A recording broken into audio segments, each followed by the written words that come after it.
तो बांकीपुर का इलेक्शन हो गया एंड जितना हमने पुलिस के खबरें और न्यूज़ सुनी है उसे समझ में नहीं आता कि रिजल्ट क्या होने वाला। एग्जिट पोल कुछ डिफरेंट ही कह रहे हैं, पर एनीवे हमने भी देखा है कि एग्जिट पोल और ओपिनियन पोल जो है कितने बार बाइस्ड होते हैं। लेकिन हमारा मकसद यहाँ पे ये नहीं है। हमारा मकसद है कि बांकीपुर में कौन जीत रहा है, नेता या पार्टी के गुलाम।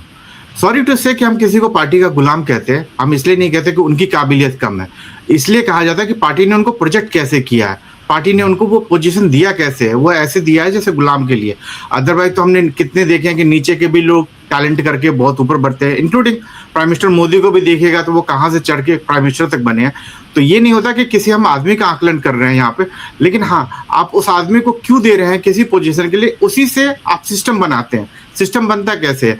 आप अगर किसी करप्ट आदमी को अगर ग्रोथ मिलता है तो आदमी करप्ट होता है, सारे लोग करप्शन करने लगते हैं। ईमानदार आदमी ग्रो करने लगता है तो सारे ईमानदार बनने लगते हैं।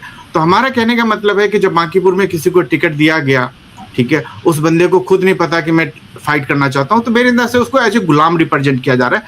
इसलिए हमारा कॉन्टेक्स्ट है बांकीपुर में कौन जीतेगा, नेता या पार्टी के गुलाम। तो विभूति जी, आपने भी इलेक्शन वॉच किया होगा, काफी कैंपेन देखा, आपका क्या व्यू है, अभी कैसा कैंपेन रहा, प्रशासन कैसी रही, और फाइनली आपका ओपिनियन क्या है, कौन जीत रहा है? हम लोग का फोकस है कि जो इसमें पार्टी जीतेगी या नेता, और इसका कैंपेन कैसा रहा। तो नेता की तरफ से तो Prashant ji number 1, 10 out of 10 हमने पहले भी दिया था। और जो बीजेपी के कैंडिडेट हैं नीरज कुमार, तो नीरज सिन्हा, तो उनका चूंकि हम लोग काफ़ी जानते नहीं थे, तो वो एक बीजेपी की एक रणनीति के तहत हमको लगता है दो बातें लगती है क्यों नीरज जी को दिया गया। तो एक तो रणनीति के तहत कि हम आपको, प्रशांत जी को मैसेज एक देना चाहते हो कि हम आपको बहुत सीरियस नहीं लेते हैं। दूसरी बात कि हो सकता है कि नितिन नवीन के वहाँ पे जो विधायक थे और वो एक बड़े नेता थे, बन गए थे, तो फिर कोई दूसरा उस लेवल का नेता नहीं था, तो उनको ढूंढना पड़ा। और इससे पहले भी जो जिनको टिकट दिया गया उन पे कुछ चारा घोटाला में उनके माता पिता का नाम था, तो उसी कारण उनको हटाया। फिर हमें लगता है कि शायद कोई उस लेवल का नेता नहीं था, तो 2 मैसेज इससे दिए कि एक, हम जमीनी स्तर के नेता को भी हम महत्व देते हैं, हाँ। अब दूसरी बात कि प्रशांत जी, हम आपको बहुत सीरियस नहीं लेते हैं, हाँ, ये मेरा गढ़ है, हाँ, इसमें हम जीतते आए हैं, इसमें हम किसी को भी देंगे तो हम जीत होगी। तो बीजेपी की वो रणनीति रही होगी। तो और जहाँ तक हम कैंपेन देखें, कैंपेन का सवाल है, आरजेडी की तो वही जो पिछले कैंडिडेट थी वही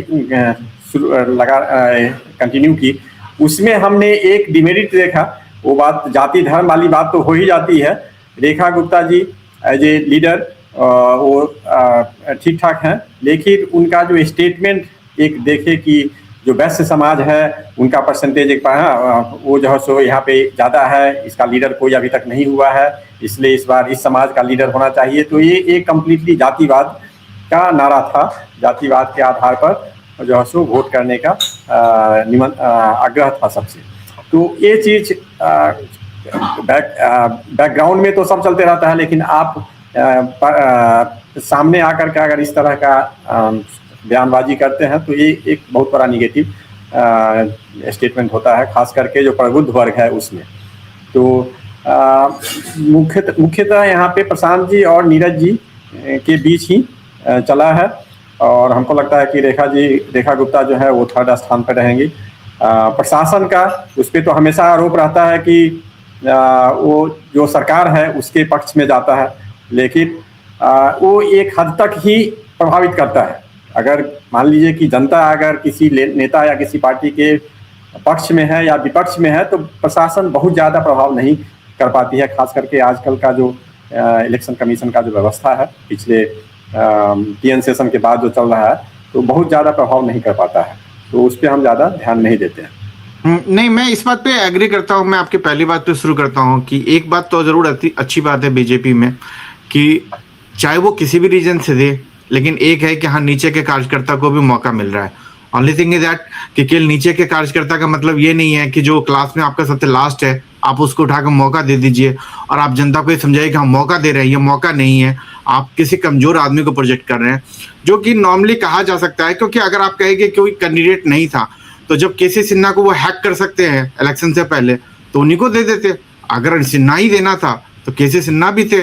तो ये तो नहीं है कि आप हैक करके जब चाहो अपना मैसेज बना लो और आपको कैंडिडेट देने के लिए आपको विद्यार्थी जो सबसे लास्ट में है उसको आप फर्स्ट करा दो, तो वो भी तो एक अच्छी बात नहीं है। अच्छी बात है, आप मौका दीजिए। मैं तो ये भी मानता हूँ कि अभी एक ही पार्टी है जहाँ प्रेसिडेंट चेंज होते हैं एंड उनका रूल है। ठीक है, अमित शाह के टाइम में चेंज करने का कोशिश किया गया लेकिन अभी भी मेंटेन है। वो अच्छी बात है बीजेपी में कि कम से कम प्रेसिडेंट चेंज होते हैं। अभी तक परिवारवाद पे कब्जा नहीं आया है। ऑब्वियसली अमित शाह करना चाहते हैं क्योंकि उन्होंने अपने बेटे को बीसीसीआई का प्रेसिडेंट बना के यही दिखाया कि हमको वो शर्म लाज भी नहीं है। तो हो सकता है 1-2 जनरेशन के बाद बीजेपी वहीं पहुंच जाए जहां आज कांग्रेस है। ठीक है, क्योंकि एक तो दिख ही चुका है, क्योंकि जब बीसीसीआई प्रेसिडेंट बनाने का किसी को शर्म नहीं आया तो अपने बेटे को प्रेसिडेंट भी बनवा सकते हैं, कौन शर्म आएगा। तो मैं उस चीज पे कर रहा हूँ। लेकिन सेकेंड बात है कि नीरज सिन्हा मतलब जो भी है, मतलब आई थिंक अगर आप उनका कैंपेन भी देखोगे, मुझे नहीं लगता, क्योंकि हम लीडर टैंक में हम चाहते हैं कि लीडर डिबेट करे।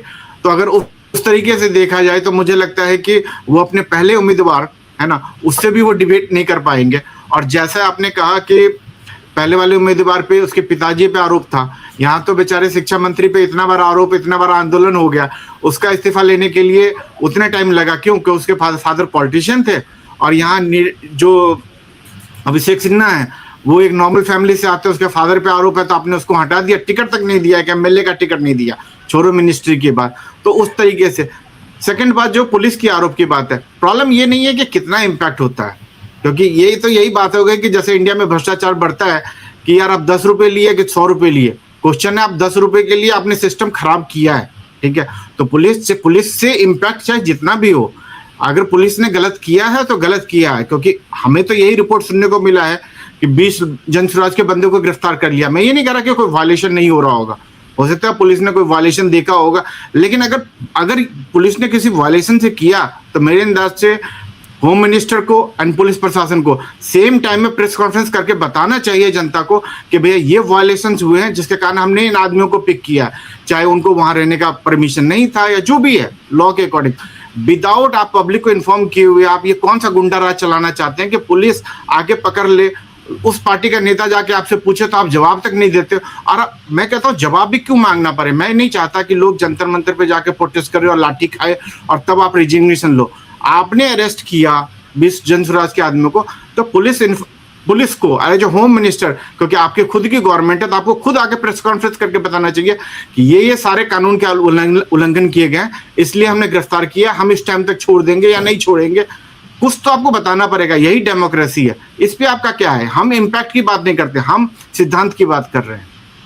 हाँ जी, तो इससे मैं पूरी तरह से सहमत हूँ दोनों चीज से कि जो एक कोई वायलेशन हुआ है, कोई अगर कानून टूटा है और उसके अंतर्गत उसे किसी भी पार्टी का कार्यकर्ता हो, किसी को गिरफ्तार किया गया है, और खास करके जो जब सेंसिटिव इशू है, बांकीपुर राजधानी का क्षेत्र है, वहाँ पे चुनाव हो रहा है और सबकी नज़र है उस पर काफ़ी सेंसिटिव विधानसभा है और प्रशांत जी खुद जो सो उसमें लड़ रहे हैं, तो उसमें एक स्टेटमेंट दे देना चाहिए था कि जो देखिए आपका ये बंदा है, इसको हमने गिरफ्तार किया है, यहाँ पे हम अभी डिटेन किए हुए हैं, और ये एक स्टेटमेंट दे देते, हमें भी कोई कंफ्यूजिंग मैसेज नहीं जाता कि आखिर क्या है, नहीं है, कहाँ रखा है, क्या कर रहा है। तो ये मिसहैंडलिंग हुआ है, ये पूरी तरह से। मैं भी कई सारे वीडियो अभी आजकल यूट्यूब पे इंटरनेट पे है, जिसमें कि प्रशांत जी और उनका जो और लोग हैं जनसुराज के, काफ़ी लोग यूट्यूबर लोग हैं, वो एक थाना में बैठे हुए हैं और काफ़ी शोर शराबा हो रहा है, काफ़ी अनप्रोफेशनल वे में इसको डील किया जा रहा है जी। कुछ इधर से बाताबाती हो रही है पुलिस तरफ से, कुछ उधर से, और बहुत ऐसे सारे शब्द का यूज हो रहा है, प्रयोग हो रहा है जिसकी कोई ज़रूरत ही नहीं है। एक पुलिस को सिंपली दे देना चाहिए था कि भाई इस कारण हमने जयसिंह को गिरफ्तार किया है और इस पे आगे की क्या कार्रवाई है। हाँ, तो आपको नहीं लगता कि ये कब तक चलेगा? क्योंकि जब भरत तिवारी का कांड होता है या कोई भी कांड होता है, हमारे होम मिनिस्टर गायब होते हैं, हमारी पुलिस प्रशासन गायब होती है, स्टेटमेंट तक नहीं जारी करती। अगर प्रशांत किशोर के सीट पे जहां पे वो लड़ रहे हैं, जिनका एक विजिबिलिटी पूरे नेशनल मीडिया में है, वो आवाज उठाते हैं, तो जब उनके सामने इतनी पुलिस और प्रशासन बेशरम हो सकती है ना, कि उनको जब जवाब देती नहीं है, पुलिस गिरफ्तार करने से पहले स्टेटमेंट जारी नहीं करती कि हम इसलिए गिरफ्तार किए हैं, होम मिनिस्टर नहीं बोलते, तो ये कैसा डेमोक्रेसी है? क्योंकि एज ए लीडर टैंक हमारा मकसद यही है कि हम अकाउंटेबल डेमोक्रेसी को बर्दाश्त नहीं करना चाहिए। आई थिंक होम मिनिस्टर किसी मकसद के लिए बनाया जाता है। जब भी कोई सेंसिटिव इशू है तो आप होम मिनिस्टर हैं किस चीज के लिए? कि पैसे कमाने के लिए या स्टेटमेंट देने के लिए? आप पब्लिक रिप्रेजेंटेटिव है, आप क्या रिप्रेजेंट करते हैं? आप तो स्टेटमेंट ही नहीं देते। क्वेश्चन ये नहीं है कि अगर प्रशांत किशोर के साथ अगर ये हो सकता है तो क्या मैं और आप इलेक्शन लड़ सकते हैं? हमारे जैसे आदमी को तो चेयर पर बैठने में नहीं दिया जाएगा, इतनी देर में तो पुलिस उठा के थाने में बंद कर देगी। तो ये कैसा डेमोक्रेसी है, कैसी रिप्रेजेंटेटिव है? और अगर यही रिप्रेजेंटेटिव है तो क्या इसी काम से, इसी कारण के लिए उस गवर्नमेंट को, पब्लिक को सपोर्ट करना नहीं बंद करना चाहिए? नहीं तो फिर कैसी डेमोक्रेसी रहेगी बची हुई हमारे यहाँ? हाँ, ये देखिए, ये डेमोक्रेसी से ज़्यादा है कि जो प्रशासन होती है, जो सरकारी व्यवस्था, सरकारी तंत्र है, जो भी हो, माने थाना इसमें इन्वॉल्व हो या चुनाव आयोग इन्वॉल्व हो, वो उसके कर्मचारी इन्वॉल्व हो, अधिकारी कर्मचारी इन्वॉल्व हो, वो लोग क्या होता है कि वो उनका एक प्रबंधन का रोल होता है, प्रबंधक का रोल होता है कि कैसे काम को मैनेज किया जाए। और मैनेज करने में इन सब बातों का ध्यान दिया जाता है कि आखिर हम क्या एक्टिविटीज़ है, इसको कैसे, किसी समस्या को कैसे हैंडल करें, इसका सॉल्यूशन क्या होगा, समाधान क्या होगा, उस दिशा में काम करते हैं जब प्रशासन या प्रबंधक। लेकिन यहाँ पे प्रशासन क्या होता है कि वो ताकत दिखलाने लगता है। जहाँ भी जाइए, थाना जाइए, पुलिस मुख्यालय जाइए या सरकारी किसी भी कार्यालय में जाइए, तो आप वाद विवाद हो जाएगा और वो अपना ताकत दिखाने लगेंगे। हाँ, नहीं, तो मैं इस बात पे रोकना चाहता हूँ क्योंकि हम लीडर के बारे में डिस्कशन करना चाहते हैं, क्योंकि हम प्रशासन तो जानते ही हैं और प्रशासन पे पब्लिक का कोई जोर नहीं है। पब्लिक का जोर नेताओं पे है, ठीक है? और हम इसलिए लीडर टैंक चलाते हैं क्योंकि डेमोक्रेसी के बारे में बात करें, हम लीडर को ही केवल अकाउंटेबल रखें। मेरे अंदाज से वो लीडर है विधायक, एंड ऑब्वियसली विधायक जो है वो मंत्री चूज करते हैं। वो मंत्री कहाँ है? जब पुलिस ने जवाब नहीं दिया, जब प्रशांत किशोर उस थाने में बैठे हुए थे, तो होम मिनिस्टर ने आके क्यों नहीं स्टेटमेंट दिया कि हमारे पास क्या रिपोर्ट है? क्यों? क्योंकि अगर हम नेताओं को नहीं करेंगे, कोई जनता के पास एक नेता ही है जिनको वो इलेक्ट करते हैं, वो पुलिस ऑफिसर को नहीं करते। अब होम मिनिस्टर अगर पुलिस ऑफिसर को कहेगा करप्शन करने के लिए, तो पुलिस ऑफिसर क्या करेगा? इसलिए पुलिस ऑफिसर नहीं, हम नेताओं की बात करें तो बेहतर होगा। हाँ, तो नेताओं में भी तो ये चीज नहीं है। नेता में भी जो प्रबंधन की बात है कि किसी काम को, वही नेता मंत्री बनते हैं, मुख्यमंत्री बनते हैं, तो किसी विभाग का, तो उनका vision simply day to day operational हो जाता है। वो अपना जो डिपार्टमेंट में जो भी काम हो रहा है उसको उसका जो ऑपरेशन है वो देखते हैं। उसमें क्या प्रॉब्लम है, कैसे इसका विकास किया जाए, कैसे लेटेस्ट टेक्नोलॉजी का इस्तेमाल किया जाए, कैसे इसमें इसका स्पीड बढ़ाया जाए, इसको इफेक्टिव किया जाए, लोगों को परेशानी नहीं हो, इन सब का न तो इस सब पे ध्यान देते हैं, न तो इस सब की जानकारी होती है। तो इस पे हाँ, तो और आपके पास, हमारे पास वहाँ पे विकल्प भी नहीं है। आप अगर मान लीजिए कि बीजेपी के एक नेता है, अगर उसको अगर छोड़ते हैं, आपके पास ऑप्शन अभी जो है सुजन सुराज का आया है, जो कि एक तरह से उनका, प्रशांत जी का विजन, हम भी काफ़ी प्रभावित हुए और बहुत लोग काफ़ी प्रभावित हुए। लेकिन 2 साल पहले तक, जब सुजन सुराज से पहले क्या विकल्प था? आरजेडी था विकल्प। तो आप एक तरह, मैं इस बात पे ही ऑब्जेक्ट करूंगा। क्योंकि यही पार्टी राज है, और मैं ये कहता हूं कि जब तक आप बीजेपी को पहचानिएगा ना, आपको इसी तरह ट्रैप करेगी पार्टियां और नेता, ठीक है? बीजेपी कुछ भी नहीं है, संविधान में कुछ भी नहीं है बीजेपी, है ना? ये बाद में कांग्रेस और बीजेपी वालों ने जब परेशान होने लगे तो उन्होंने अपनी सुविधा के लिए बनाया। आप अपने एमएलए को पूछिए, ठीक है? क्योंकि अगर कोई आदमी अगर जवाब दे नहीं है, अगर सिस्टम नहीं है, ठीक है, तो उसके रीजन है आपके एमएलए। आप अगर अपने एमएलए को नहीं पहचानिएगा, बीजेपी के नाम पे वोट दीजिएगा या जनसुराज के नाम पे वोट दीजिएगा, तो आपको ऐसे ही ट्रैप किया जाता है। मैं ये नहीं कहता कि प्रशांत किशोर अच्छा है या जनसुराज पे आप वोट ही मत दीजिए, क्योंकि जनसुराज भी अगर कल ऐसे आदमी को देगा जो गुलाम है, ठीक है, जो अपनी आवाज नहीं उठा सकता, आप मत वोट दीजिए। आप उन लोगों को वोट दीजिए, चाहे वो किसी भी पार्टी से हो। अगर वो अपनी जनता की आवाज उठा सकते हैं तो दीजिए, नहीं उठा सकते हैं तो उनको साफ हटा दीजिए। या हाँ, बिल्कुल सही है। लेकिन यही और ये प्रॉब्लम हर एक पार्टी में है, हर एक पार्टी में है कि 2 4 10 नेता हर एक पार्टी में है, वो विजिबल है, उनका जो क्या विजन है, क्या उनका मोटो है, वो क्लियर रहता है। और बाकी जो इसमें 243 या 245 जो सीट्स है, तो बाकी जो एमएलए वगैरह रहते हैं तो उनका यही मोटा मोटी बैकग्राउंड रहता है, और सबका करीब करीब मोटा मिला जुला करके वही जाति धर्म पर ही चला जाता है। जो कि क्या आप अंदरूनी बात देखिएगा किसी भी पार्टी का, तो फिर वो उसी पे चले जाते हैं, जातीय समीकरण, धार्मिक समीकरण क्या है। आप जब ग्राउंड पे काम कीजिएगा तो लगेगा कि जो भाई हम तो माने आज़ादी का इतना 70 साल 75 साल बोलते रहते हैं, लेकिन लगता है कि अभी भी बहुत पीछे है, अभी भी उधर माने 1947 के आसपास ही हम लोग हैं। तो मेरा भी मानना यही है कि देखिए, हमारी आज़ादी समझना पड़ेगा, आपको डेमोक्रेसी समझना पड़ेगा। डेमोक्रेसी जो आपको समझाई गई है वो नेताओं और पार्टियों के द्वारा समझाई गई है।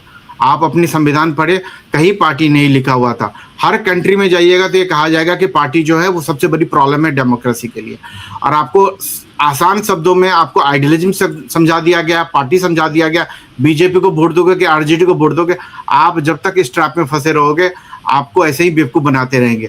वो एक बंदे आ जाएंगे, वो अपना अच्छा मीडिया एडवर्टाइजमेंट कर लेंगे और आपको फंसा लेंगे, और आपको बीजेपी के नाम पे वोट देंगे। आपको विधायक के नाम पे वोट देना है, ठीक है आपको। और हमारा लीडर टैंक का मकसद यही है कि आप अपने विधायक को सुनिए। पहले तो पार्टियों ने क्या किया, बड़ी बड़ी पार्टियां बनाई है, ठीक है। उसके बाद वो स्पोक्स पर्सन रखे हैं, वो बंदे इलेक्शन तक नहीं लड़ते, ठीक है। जो स्पोक्स पर्सन है वो इलेक्शन तक नहीं लड़ते। और जो नेता है उनको आपसे दूर रख लिया गया, आप तो उनको सुनते भी नहीं है कि उनके विचार हर चीजों पे क्या है। अभी अगर मान लीजिए कि अगर बांकीपुर में अगर पुलिस ने गतिविधि किया तो आपने विधायक से सुना कि हमारा उस पर ओपिनियन क्या है, पुलिस ने ऐसा क्यों किया। जब तक, और लीडर ट्रेन का मकसद यही है, हम विधायक से और हर जन प्रतिनिधि से जो इलेक्शन फाइट करना चाहते हैं उनसे ये सुनना चाहते हैं कि आपका ओपिनियन इस चीज पे क्या है, सो दैट जब वो मिनिस्टर बन जाए तो वो याद रखे कि हमने क्या आधारभूत रखे है। अभी क्या किया, पार्टियों ने हाइड कर लिया है और आपके पार्टी को गुलाम देते हैं, और आपको ही इससे बाहर आना है। आप पार्टी जल्दी भूल जाइए, विधायक को चुनिए, एमपी को चुनिए। पार्टी को बीजेपी के नाम पे, जनसुराज के नाम पे या किसी भी कांग्रेस के नाम पे वोट देना बंद कीजिए। एमपी को पहचानिए और यही पूछिए, जब मीडिया आती है आपको पूछने के लिए कि आप बीजेपी को वोट दीजिएगा, कांग्रेस को वोट दीजिएगा, यही क्वेश्चन गलत है।